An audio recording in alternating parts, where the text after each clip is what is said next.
Hi, this is Adam Feinberg, and you are listening to Harlem Stories. And today we are joined with our co-host, Mark Becker. How's everyone doing? Awesome. Thank you so much for joining us, Mark, today. And we are, today we're going to talk about, some fun things to do if you're, got a day or an afternoon, to kill and, want to go up into northern Manhattan. We're going to come up with some, interesting tips of, possible things you could do to keep you busy, have a good time, enjoy. So we're going to start off with, along the Hudson River. We're imagining this tour on the west side, closer along to the Hudson River area. We'll start off with going from south to north, and we'll start off with the north end of Morningside Heights.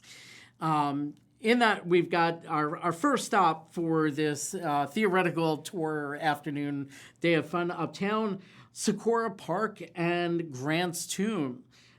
Socorro Park, and I think it's most worth noting this as a side note. It's two smaller sites that are just a couple-minute walk from luxury new constructions, Vanderwater, Claremont Hall. So I recommend anyone considering these two buildings to also check out these two spots in Socorro Park, and Grant's Tomb. Socorro Park is a tiny 2-acre park. It was built as an extension to Riverside Park on land the city bought from John D. Rockefeller.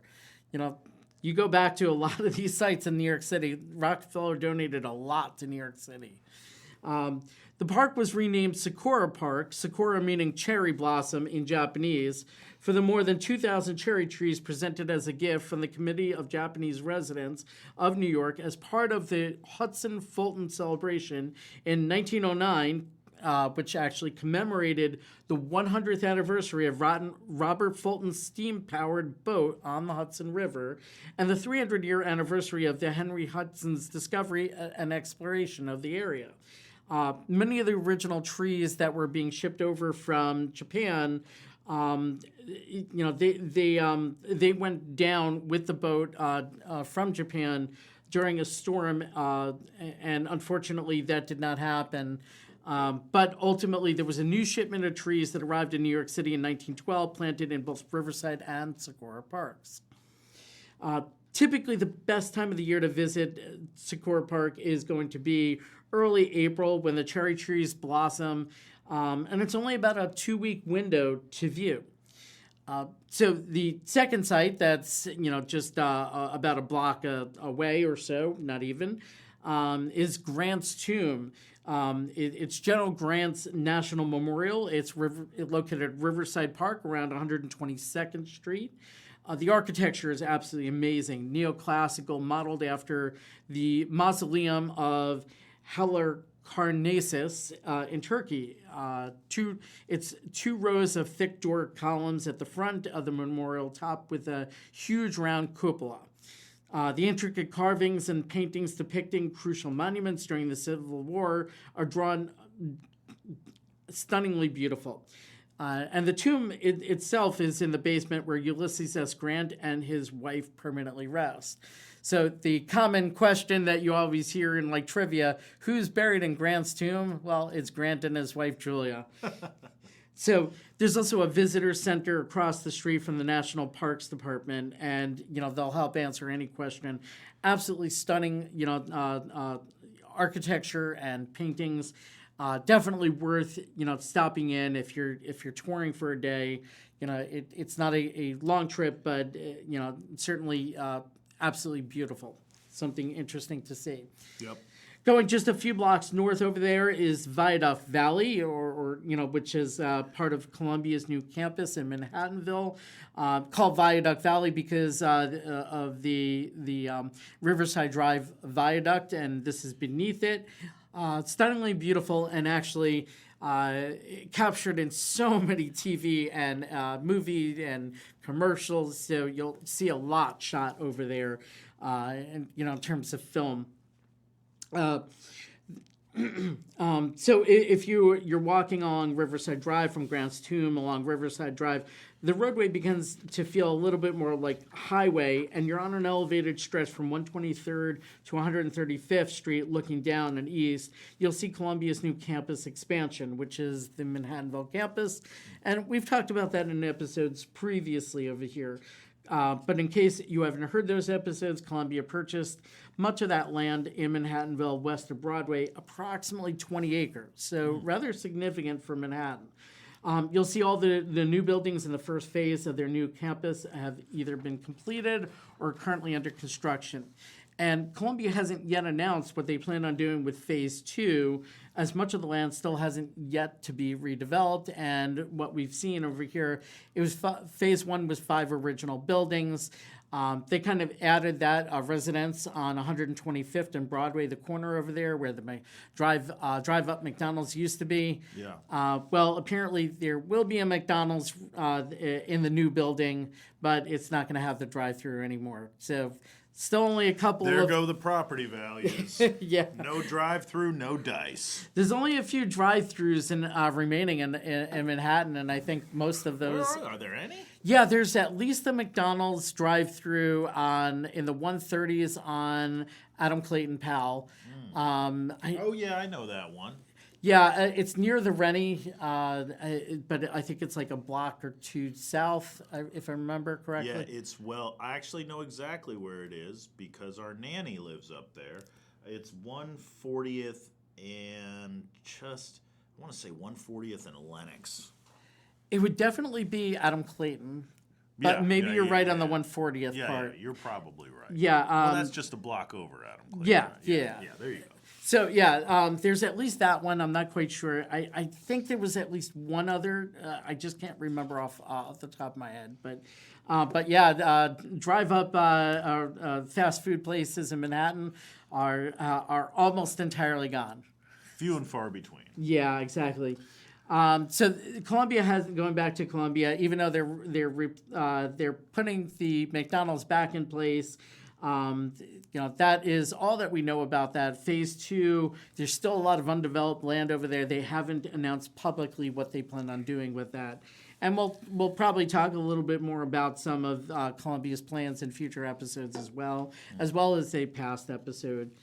But, moving on a little bit over here, looking further east from that elevated stretch, West Harlem Piers is the West Harlem Piers Park. It's located on the Hudson River. It's space to relax along the Hudson, fishing. There's a canoe launch. And at one point there was, and I haven't heard about anything about this recently, space for a commuter ferry launch. It's at the northern end of the park exists a space that was once used as a train station. And that possibility exists today, as Metro North has mentioned this a few times. They had all the connections in place for the changes for Grand Central and Penn Station, and assuming that they can, make it a go, is that possibly could be a Metro North station once again. So, and there were a bunch of restaurants in that building that were struggling. It was kind of pretty isolated, but now with Columbia campus starting to really ramp up, maybe there's a chance for restaurants reopening there again. Underneath this elevated stretch of Riverside, if you walk along Riverside and walk down the downward stretch over here, it'd leave you near the 125th Street Cotton Club and Dinosaur Barbecue, as well as the Viaduct. And odds are, and I mentioned this before, odds are some of your favorite TV and movies have been shot under the Viaduct. It's definitely a unique vibe, and it's definitely worth taking a look at, because I guarantee you one of your favorite shows was probably filmed there at some point. Yeah. More recently, that space under the Viaduct has been allocated for the Harlem Night Market, where local vendors come up and set up a table or a food truck. So, a lot going on there. Anyway, so that gives you a good sense of that as a second site, going up. Let's move a little further north and talk about Riverbank State Park. And I'm actually going to have a whole episode on Riverbank, so, we'll just briefly mention now as an, point of interest over here. We'll just wet the palate. Yeah, exactly. Wet the palate. Riverbank is just one of 3 state parks in Manhattan. Entrances are at 137th Street and Riverside, as well as 145th Street in Riverside. And the park facility is located along the bank of the Hudson River. In total, it's about 28 acres. Again, that's a pretty large stretch for Manhattan. It's the only structure of its kind in the Western Hemisphere. So the park is actually built on top of a water treatment plant, and it's elevated about 69 feet above the Hudson River. And the park opened in 1993. So, and for people who haven't been there, it's not super, unless you live in the neighborhood. It's not super easy to get to, but there's so much stuff to do there. You could really make a day of it. Yeah, I've actually had plenty of clients. They said, living on like the Upper West Side or Chelsea, trying to grow up and raise kids on a budget. It seems like a lot of the parents actually are pretty well familiar with when I take them up here, Riverbank State Park, because, a lot of their kids wind up having soccer matches or, football events or, Sure. all sorts of sporting Tennis. things. So, yeah, I mean, the park has got an Olympic-sized swimming pool. It's covered skating rink, roller and ice, depending on which time of year. 800-seat cultural theater, 2,500 seat athletic complex there's a fitness room, 400-meter running track, 150 seat restaurant, community gardens, and it's just it keeps going on and on. Horticultural learning lab. There's dedicated space for a football and soccer field, baseball, tennis, basketball, handball, and there's so much more. There's also a seasonal kiddie carousel. On the days that I personally want to decompress, and I live near Riverbank, you can sometimes find me on that path within the park along the waterfront, just gazing out there into the Hudson. And recently, the Hudson River Greenway connecting bicycle and walking trails on the Hudson is beside the highway, and it's to the side beneath the elevated structure of the park. So it makes things easy to connect to, whether you're walking or biking, taking those trails. Great opportunity to have a lot of fun. Lots of sporting events, lots of things to see and do. I've actually seen Shakespeare in the parking lot perform there. That's cool. So, moving along on our day, we're going to go to our 4th site. Not far from there, and it's City College, and we've talked about it a little bit in previous episodes and future episodes, I'm sure, which is approximately 140th down to about 130th, but the historic buildings in the campus is in the northern section from 135th to 140th. So if you're walking along Riverbank State Park and you exit out the 145th Street exit of Riverbank State, and you're walking, take 145th Street, a few avenues to Convent Avenue, and toward the amazing historic district along Convent, down to 140th Street, and you'll have the gates of City College directly in front of you. So it'll give you beautiful area, very interesting area. Yeah, and the townhouse on the southeast corner of 144th, it's worth pointing out as well, and Convent Avenue, it was the home used in the movie The Royal Tenenbaums, and in the movie it was supposedly Archer Avenue.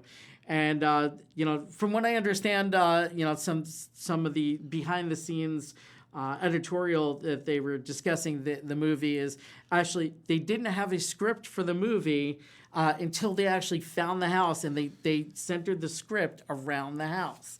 So fascinating story. In fact, the owners of that townhouse, interestingly enough, it was bought at a foreclosure auction. It was at that point, and this is far enough back, I'm not worried about it, but back in those days, it was originally being used as a crack den. The owners, I want to say, I don't remember what they paid for it, but I want to say it was closer into the $250,000 range at that point, or somewhere in that neighborhood. But amazingly enough, when the film crew contacted them, they had just purchased it. They hadn't moved in yet.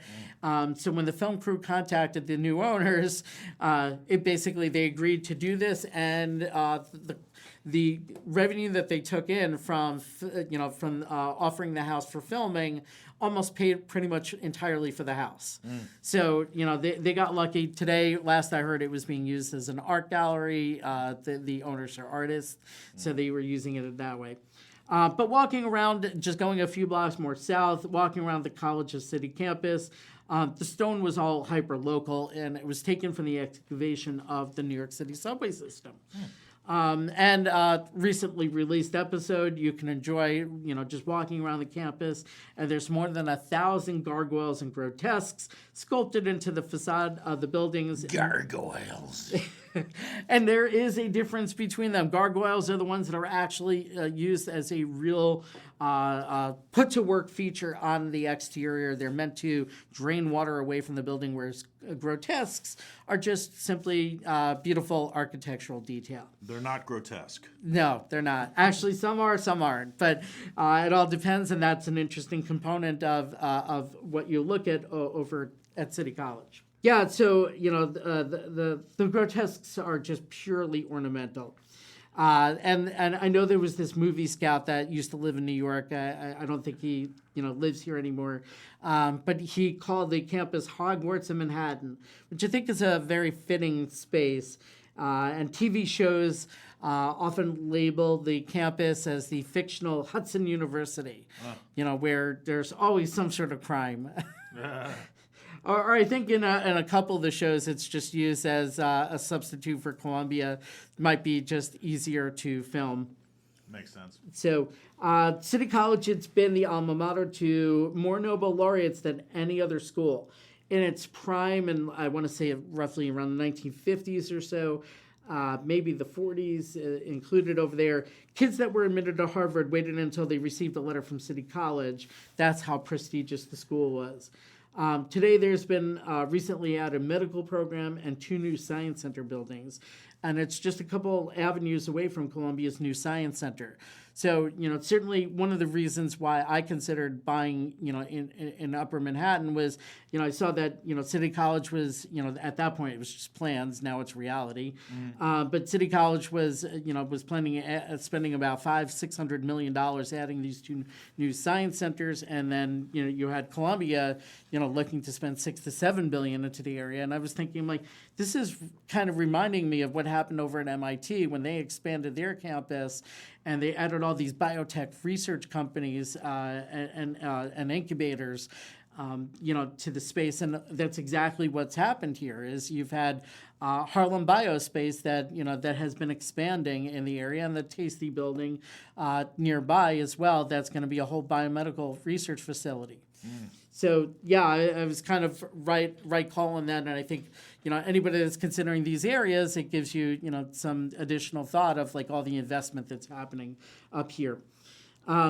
So, anyway, that gets a little far removed from our walk over here, but yeah, City College is is the fourth stop in our daily walk over here.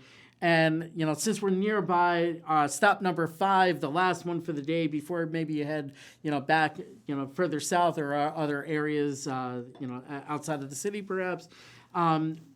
Right near City College campus is Alexander Hamilton's home, the Grange.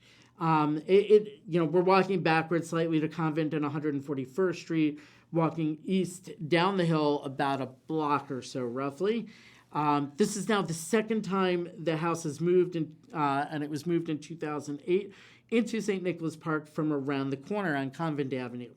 While the house is located in St. Nicholas Park, it's land that better reflects the openness of when Hamilton built his house, and it, just absolutely, awesome, because at that point it was considered living in the country. So now moving the house into the park kind of gives it that same kind of feel over here.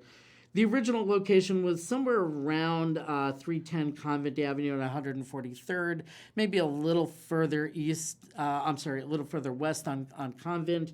So it gives you a sense, and I think there's a church right there today. But it was moved to accommodate the Manhattan street grid, which is ironic because the street grid uptown is broken up due to the many parks and elevations. Due to the the many parks and the extreme elevation differences. It was moved to Convent between 141st and 142nd Street, but it was pretty cramped over there, and it was moved in between an apartment building and a church. So that kind of gave you that sense. In 2008, the entire house was lifted above a portion of the church, and it was moved around the corner. It was a steep incline, but there is video out on that. This is actually the only house that Alexander Hamilton owned. He lived in the house for 2 years before he was killed in a duel by Aaron Burr, famously noted over there. Many years later, Burr's newlywed wife filed for divorce after just 4 months of marriage. And to rub a little salt in the wounds there, she hired Alexander Hamilton's son, Alexander Hamilton Jr., to handle her divorce. So certainly adding a little drama to that equation.